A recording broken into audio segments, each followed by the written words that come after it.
So let's bring in two people who attended Trump's trial this week. Tim O'Brien, senior executive editor of Bloomberg Opinion and an MSNBC political analyst, and MSNBC legal correspondent Lisa Rubin, who's here with me in the studio. Welcome to you both. So let's start with Robert Costello. Lisa, who is he? What is his role in this story? What has the jury learned about him so far? Take it away. Well, let me tell you a little bit about his professional background. Robert Costello is a former deputy chief of the Southern District of New York. That's a federal prosecutorial office here. He is also known for representing Rudy Giuliani and for representing Steve Bannon, both of whom owe him a bunch of money. In fact, in Rudy Giuliani's bankruptcy papers, one of his largest creditors, aside from Ruby Freeman and Shay Moss, the two Georgia election workers who successfully sued him for defamation, is Robert Costello's law firm. But in the context of this case, Robert Costello was introduced to Michael Cohen by a mutual friend of theirs and Robert Costello's law partner, Jeff Citron, and he wanted to represent Michael Cohen when it became clear that Michael Cohen was in criminal jeopardy. Bob Costello says, and he told a House committee yesterday, that Michael Cohen repeatedly denied that he had anything on Donald Trump and that he has manufactured this story. That's not the way I understand it based on the documents that we've seen, and we can get into why Robert Costello ultimately wasn't seen as a credible witness by the grand jury, by the Manhattan DA's office, and why ultimately I don't think the defense will call him here. Okay, well, we did, though, get a sense of what he could potentially say. And to your point, basically dismantling everything that prosecution has tried to put forth in this case. Let's take a listen to what he said. This is a version of things, starting with the moment Cohen learned about the Stormy Daniels allegation. Let's play that and see what he said. Michael Cohen said, "I didn't believe the allegation, but I knew that such an allegation would be terribly embarrassing." He said it would be embarrassing. He focused on Melania Trump. He said, "I didn't want to embarrass Melania Trump." He said, "That's why I decided to take care of this on my own." Right. I went back to that several times. You did this on your own? On my own. Did Donald Trump have anything to do with it? No. Did you get the money from Donald Trump? No. From any of his organizations? No. From anybody connected to Donald Trump? No. Does that sound credible? Is he credible? No, particularly because Michael Cohen knew from the outset that Bob Costello was advertising himself to Michael Cohen as Rudy Giuliani's best friend. And Michael Cohen therefore had reason to be a little bit suspicious. He says from the first time he met Bob Costello, he thought the guy was a little bit off.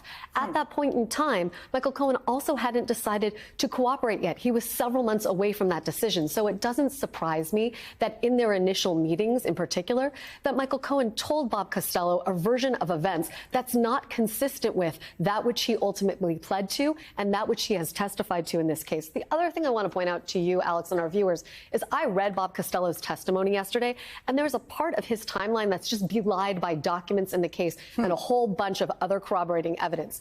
He says that Michael Cohen was sour that Donald Trump didn't give him a White House job that he thought was befitting of his stature, and as a result made the payment to Stormy Daniels to try and get back in Donald Trump's good graces. That's not what the timeline shows. Michael Cohen paid Stormy Daniels at the end of October, on October 28th specifically. He didn't find out that he wasn't going to the White House in a role he thought proper until much later on in like December and January. That timeline just doesn't hold up for Bob Costello's version of events. Which, by the way, Cohen says it's not that he even necessarily wanted to go to Washington. He just wanted to be asked and to be made to feel like, we respect you, we'd want to have you along. And the truth is probably somewhere in between. You know, Michael Cohen fought that storyline extensively yesterday in ways that his texts with family, friends, and even his daughter belie. So, that having been said, that's really of no import to ultimately what the issues are that prosecutors must prove. So, Tim, what do you know about Robert Costello? And if it comes down to a he said kind of thing between Cohen and Costello, who's got the edge? Well, Alex, one of the first things to consider is that the timing of Bob Costello's testimony before the House Committee on the Weaponization of Government magically coincided with the same day of Michael Cohen's cross-examination. I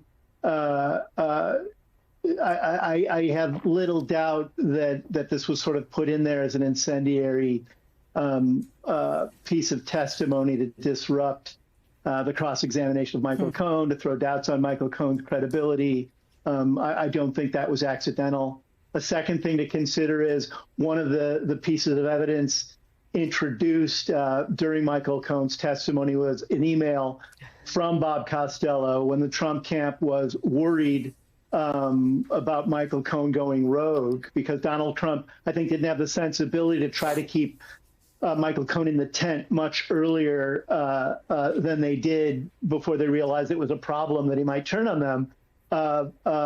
Costello said, "Michael, we love you," and he was basically working as an ambassador for Rudy Giuliani at that point as well, and it was this sort of bear hug they were trying to put around him, and Michael Cohen was asked what he made out of that email, and he said, "Well, I think they were worried I was going to flip. I didn't trust for a minute that any of them loved me or were looking out for my best interests. They were looking out for Donald Trump's interests." And I think that Bob Costello's testimony is looking out for Donald Trump's interests overall, and he's trying to pollute through his testimony the public's view of Michael Cohen's credibility. And Michael Cohen's own testimony yesterday, he is riddled with problems about his reliability and whether or not he tells the truth.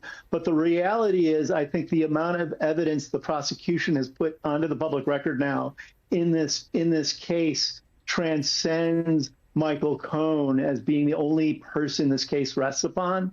His testimony has been corroborated by other witnesses, including David Pecker and Hope Hicks. There's a mountain of documentary evidence that corroborates important timelines and evidence that supports the fraud that has been alleged. So I think Costello is a political trick that is a Hail Mary pass being thrown at the very end of a damning prosecution. Interesting way to put that.